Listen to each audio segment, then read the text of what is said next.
Hey, I'm Pastor Fred, and this is the follow through. Each and every day we are listening to God, living for Him. So hit that subscribe button, share this channel, share the content with somebody in your life. We are continuing with this Peace of Mind series. This week it's what is right and what is pure. We want to talk about those things. We want to really dwell on those things and take those kinds of things in. And so we have another example of that in James chapter 3, verse 17. So grab your Bibles. We're going to look at that today. And I want you to think about people who are wise, right? James references the wisdom of God in this passage.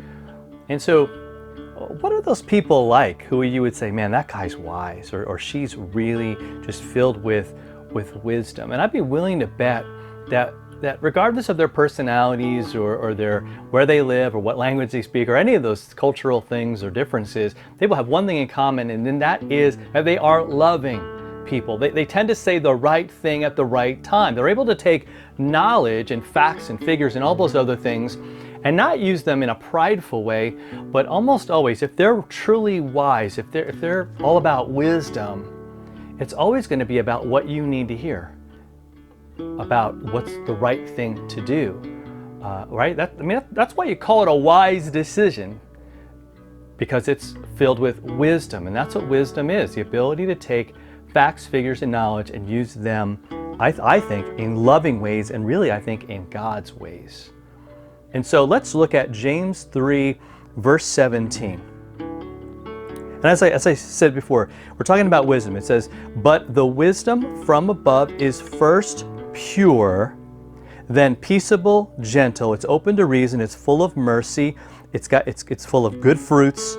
It's impartial and it's sincere." And it's in direct contrast to what comes before it, because there he's talking about wisdom that is about selfish ambition. There's a type of wisdom that is all about bitter jealousy.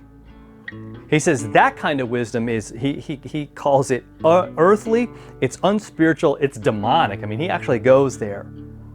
He goes, and where you see jealousy, selfish ambition, and where that exists, what's going to happen is you're going to have every kind of just mess. You're going to have disorder, and you're going to have every vile practice. But when wisdom comes from God, when it's from Him, it's pure. Right? And when we think of that word pure, we think of like, man, it's got no junk in it. It's got no dirt in it. It's got no poisonous things in it. It's pure, right? So you can drink it. You can take it in. You can trust it.